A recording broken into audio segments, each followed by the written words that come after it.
What's going on, guys? It's Jimmy here. Welcome to our daily show where we discuss everything going on here in our country that you need to know about here on a daily basis. President Biden is calling for a national federal gas tax holiday and has even mentioned potential gas rebate cards or debit cards, which basically could just lead to the next stimulus check because it would be easier to direct deposit money or send out paper checks than to send out debit cards or rebate cards because they need the chips in them. And there's a chip shortage right now. So I'll let you hear from President Biden here in a second. He has called upon the federal gas tax holiday. I'll also let you hear on Senator Joe Manchin's thoughts, dun dun dun, his theme song, right? We got a lot to talk about here, so let's jump right in. Also, if you haven't subscribed to our YouTube channel yet, make sure to click the subscribe button down below. It's completely free to do so you don't miss out on new updates that come out here every day at 10 a.m., 3 p.m., and 8 p.m. Eastern Standard Time. We cover pretty much everything you need to know about that's going on here in our country here. So let's jump right in. Here's President Biden and the federal gas tax holiday calling upon Congress to pass this. President Biden is urging the Congress to temporarily pause the federal gas tax, axe it for 3 months to give Americans what he calls a little breathing room, as the average price at the pump remains a stubbornly high of $5 or so a gallon.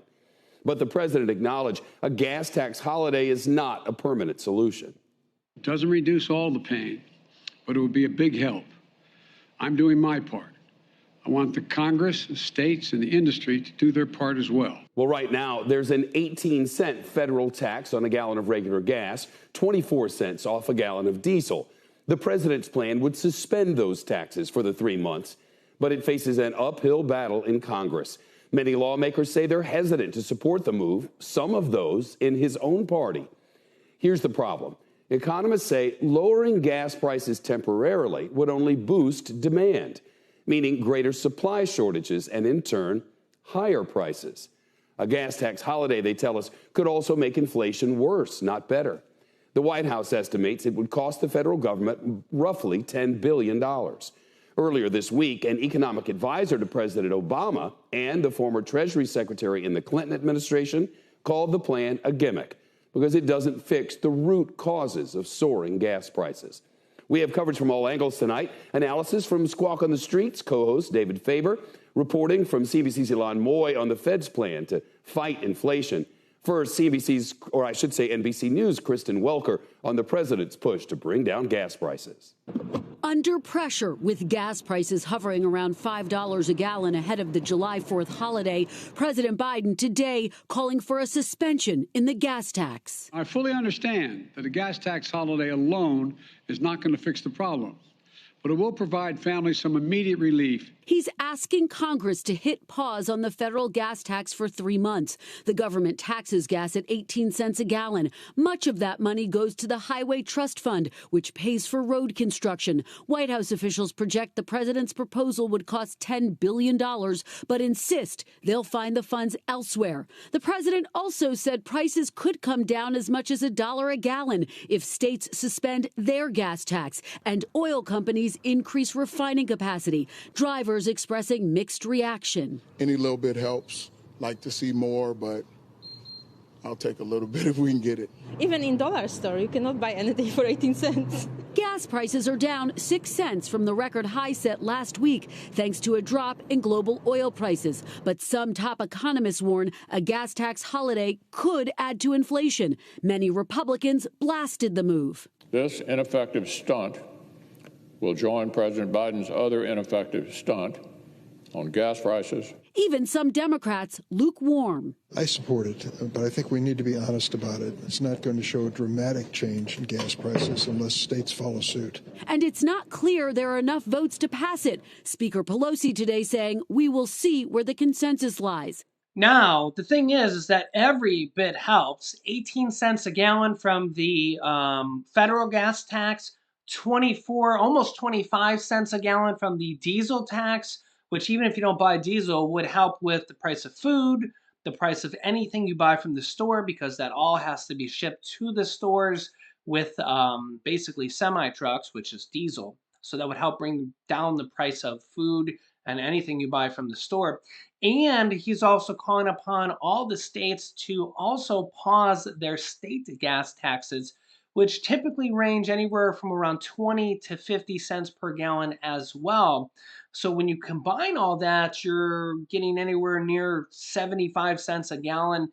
Again, it depends on each state. So it really starts to add up. And we've already seen multiple states do this as well. Multiple states already have issued state stimulus checks, tax rebate checks, pausing their state gas taxes, issuing lowering taxes as well, as we see states taking in record amounts of money as well, and the federal government as well. The federal government is expected to pay down the federal deficit between 1.5 and 1.7 trillion dollars. So to pay for this amount of money from, you know, the federal gas tax holiday would be nothing. Would be nothing. But you have some people saying, "Oh, it's a gimmick, and where's the money gonna come from?" But when they have a surplus of money coming in, where the money's coming in from is because unemployment is really, really low right now. It's at 3.6%. So even the Congressional Budget Office from the government, which is nonpartisan, remember that um, they're not Democrats, they're not Republicans, they're literally accountants, and they've been there since forever. They were there from the last administration and the current administration. They're they're just accountants working there, right? They're saying that the government is taking in record amounts of money. Same thing with the states.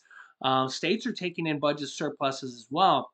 Like California has a $97 billion budget surplus. So that's why a lot of these states are issuing state stimulus checks as well. But here's what, so this is why, when you hear a lot of Republicans say, "Oh, it's a gimmick," but it's not, because it's going to save people money every time they fill up. And really, when you think about the stimulus checks that went out, two underneath former President Donald Trump, a Republican, and one underneath Biden, a Democrat, those helped out people. They helped out the economy. And Paycheck Protection Program prevented people from losing their jobs. It prevented our country from crashing as bad as it could have, like the Great Depression back in the 20s and 30s. Think about how bad it could have been if they didn't have all these programs, and we just would have said, "Okay, well, no financial support. We're just going to close down the country for the pandemic, and no unemployment bonuses. We're just going to let people lose their jobs. We're going to not help out any businesses. No stimulus checks, no help for the economy. We're just going to let it crash." Imagine what would have happened. The reason our economy actually recovered pretty quickly, we're now near a 50-year low in unemployment, 3.6%. The stock market actually recovered pretty quickly. I mean, it's teetering right now because of inflation, but still, we recovered really quickly. I mean, we're 2 years, past it now. In fact, last year in 2021, the S&P 500 stock index, which basically tracks the top 500 companies in the United States, rose 27%. So you got to kind of really realize that these type of measures really did prevent our economy from crashing really hard, like a Great Depression. Remember, out of the Great Depression back in the 20s and 30s, the end of the 20s and the 30s, came a lot of programs that the government has realized we really need. Like, that's when Social Security was created, and the unemployment program, because they realized millions of people lost their jobs from the Great Depression and were just literally thrown out on the street because they had no support at all. They lost their job on Monday, and on Tuesday they couldn't pay their rent. They literally had no money coming in. So that's why the government has these programs to help people in their time of need. right? I mean, that's one of the functions of government, right?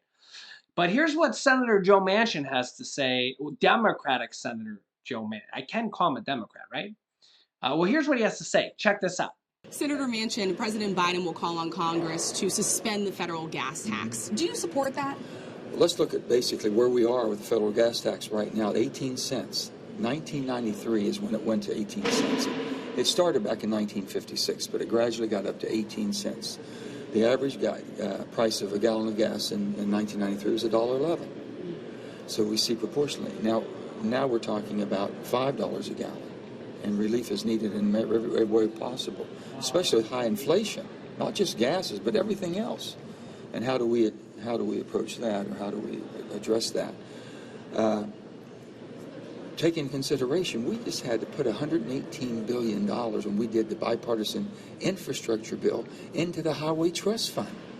$118 billion hole we had to fill because we couldn't raise any taxes then. All we tried to do was do the EV. Electric vehicles pay nothing. So persons using the roads and bridges and everything we have pay nothing. Don't you think proportionally they should be paying? We think that's fair. And we couldn't get that done because they didn't want to do that either. And now to do that and put another hole into the budget is something that's very concerning to me. And people need to understand that 18 cents is not going to be straight across the board. It never has been. That you'll see an 18 cents exactly, penny for penny, come off of that price. So I have great concern. I'm willing to listen and talk to everybody, but these are my concerns right now before I go and vote one way or the other. My other would be the political ramification. It goes off at the end of September. Which politician up here is going to be voting to put that 18-cent tax back on a month before the November election? So that we just dig the hole deeper and deeper and deeper. And we have an infrastructure bill for the first time in 30 years that we can start fixing roads and bridges. But electric vehicles have to pay proportionally also as they use the same roadways and vehicles. They're not. They're paying nothing. So we need a lot of adjustments made. So bottom line, you have concerns. It doesn't sound like you're on board with this. I'm not a yes right now, that's for sure. Some Republicans have insisted that this call by the president today is all geared with an eye towards the midterms, because we've heard from some concerns of some vulnerable Democrats that are running in this midterm election. Do you agree with that assessment? I think that anything and everything that's done around here, don't blame the president. It's just the process that we're in. And it's election cycle to election cycle, which it hasn't fared well for the American people. We need to start thinking about back home. The people in West Virginia are having a hard time. They really are. These inflation rates have hit hard. No matter how many checks we sent out during the COVID relief, that's all forgotten. It's all for naught. We put over $5 trillion out into the marketplace, and it's all forgotten. And all we have now is higher inflation and more, and really more hardship on people that need some good decisions here in the Congress. We just need to start looking at the long-term effect of what we're doing and how we're doing it. Yeah, so let me know your thoughts here from Senator Joe Manchin. The thing is, though, is that the federal government can afford this right now. They're going to pay down the deficit by, 1.5, $1.7 trillion this year. That includes all the money that they're using, all the money that they're funding for programs. Okay. Remember that former President Donald Trump, in his 4 years in office, he roughly ran up the deficit by about $8 trillion in about 4 years. Okay. So that means, over and above the country's budget, they ran a deficit of $8 trillion roughly. Okay.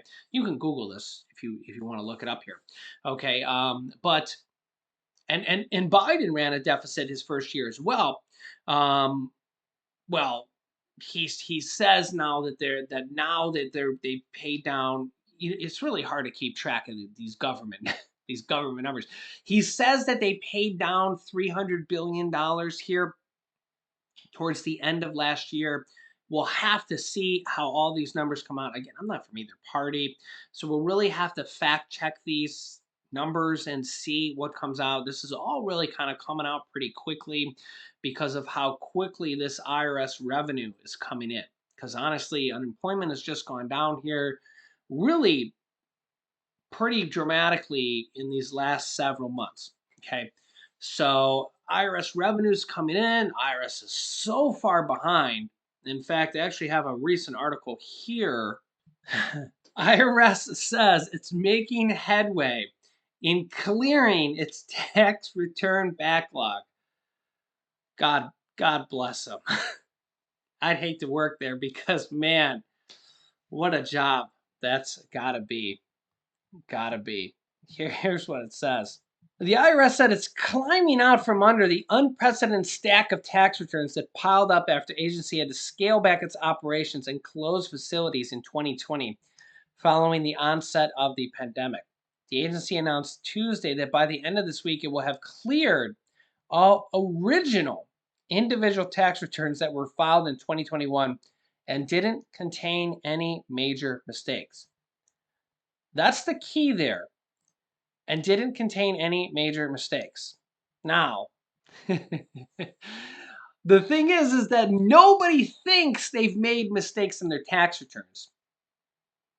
I get it. Nobody thinks they've. Yeah, when you send your tax return in, clearly you would send it in and not think you've done any mistakes. But if your tax refund gets delayed, I think my mom's she's waiting on some type of refund for something or other. She's been waiting a long time. If you're waiting on a refund, it's probably because you checked some box wrong. One check of one box wrong can mess up your whole return. I get it. They're totally complicated. Even if you're doing an online version, you check one thing wrong, your accountant does one thing wrong. We're all human. Even if you're using a computer to do it, you still are checking boxes, or your accountant checks boxes, whatever. That will put you in a potentially significantly delayed thing, which really could delay you for months or even over a year. Read the comments if you've been delayed, and if you want to comment how long you've been delayed. Also, be aware there's a lot of scams. Don't give anybody your personal information, even in the comments. People try to impersonate me in the comments. If you ever see a phone number from me in the comments or anything, it's not me. There's basically bots and people trying to impersonate me in the comments. I don't have any phone numbers for you to call. I don't have any WhatsApp numbers for you to call. If you ever see that, it's not me. It's just spammers and scammers. So just ignore them. I block them as soon as I see them, but they're just relentless. They come back every couple days. So I'm pretty good at blocking them, by the way. But if you ever see that, any phone number for me, I don't have any phone numbers for you to call. Just know that it's a spammer and just ignore them. They get deleted pretty quickly. But sometimes if I'm not at a computer or sleeping or whatever, it might be a few hours. Just keep that in mind. But you see here, the IRS says in getting through the 2021 backlog of around 8 million returns, 8 million. The agency said it hit a new milestone in getting back to business as usual, according to a Treasury official. They said there's usually a lot of catch-up work, and the vast majority of returns filed this year. It has about twice as many outstanding returns for 2022 as it does in a normal year. Millions of Americans are still waiting for their 2022 refunds as well. Remember, they had 8 million 2021 backlog returns. Now there's millions of people waiting for 2022 refunds as well. The agency is ahead of where it was at this point last year by about 1 million returns. So that means that it looks like there's, I don't know if this means there's 7 million people for 2022 as well, or if just maybe it's still a relative point. But the IRS announced that a major hiring initiative earlier this year says it's going to onboard a total of 10,000 new employees, with half of those being expedited hires. 5,000 prospective employees, 3,000 have been given job offers, and 1,500 have been successfully onboarded.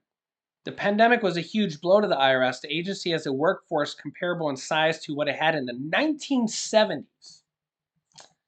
Yeah, the other problem here is that the agency has long encouraged Congress to provide additional funding to update its technology, but Republicans especially, and even former President Donald Trump, don't want to expand the IRS because, well, they don't want to increase audits And I get it. I mean, the IRS is it's a double-edged sword because if you hire a bunch more people, you have to pay for them somehow, or you don't, and it's just you just have a more payroll there.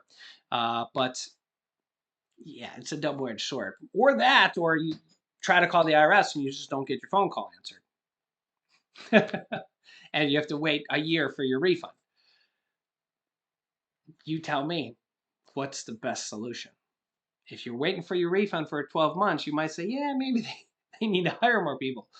But if you get audited, I don't know. You tell me. But regarding money for stimulus checks and federal tax holidays and support for people, money for SNAP, money for Social Security raise, all this stuff, the Congress has more money, or not Congress, but the United States has more money coming in than ever in the history of pretty much ever. I mean, they're going to be able to pay down the national deficit by 1.5 plus trillion dollars. That has never happened ever.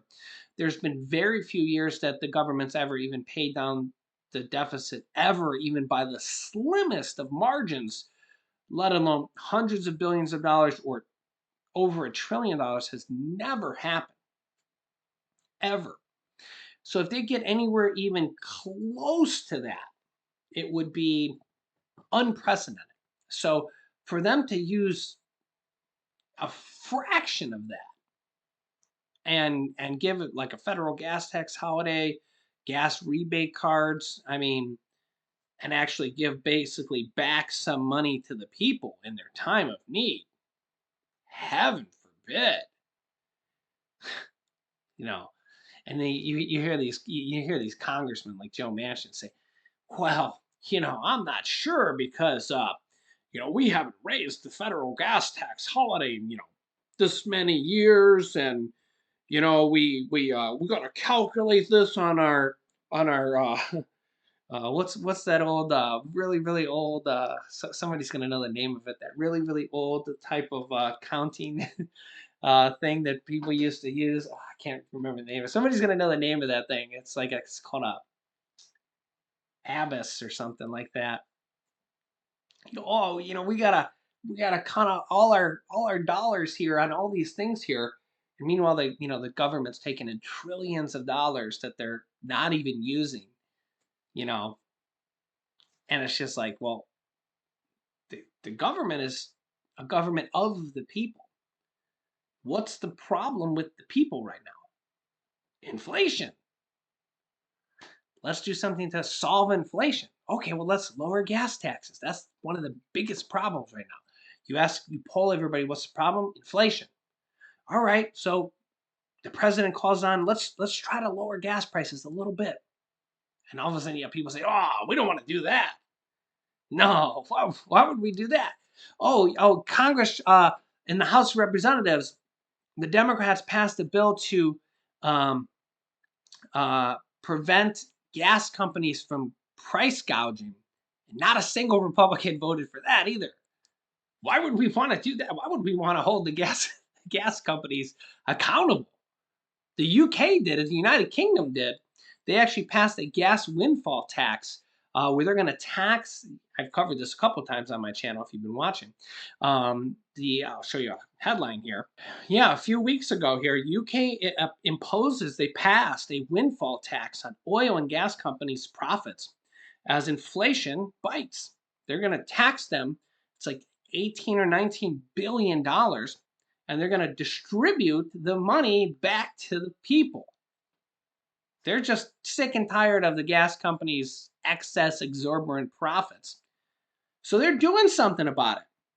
They're doing something about it. Well, the question to you guys is, what is the United States going to do about it? Are we going to do anything about it? Are we going to hold gas companies accountable? Are we going to lower gas taxes? States are doing it. We have multiple states that are doing it, pausing their state taxes, providing gas stimulus checks, tax rebate checks, all sorts of things like this. Or is Congress just going to say, Republicans no, Democrats yes, or whatever, Democrats no, whatever, and they're just not going to come together, and they're not going to come to a solution and just bicker amongst themselves. You let me know your thoughts here. Other countries are passing it. States are passing it. So I'll keep you up to date here. Let me know your thoughts in the comments. Make sure to subscribe down below to our YouTube channel, as I'll let you know everything as it's happening. And it's completely free to subscribe. It's literally inflation proof.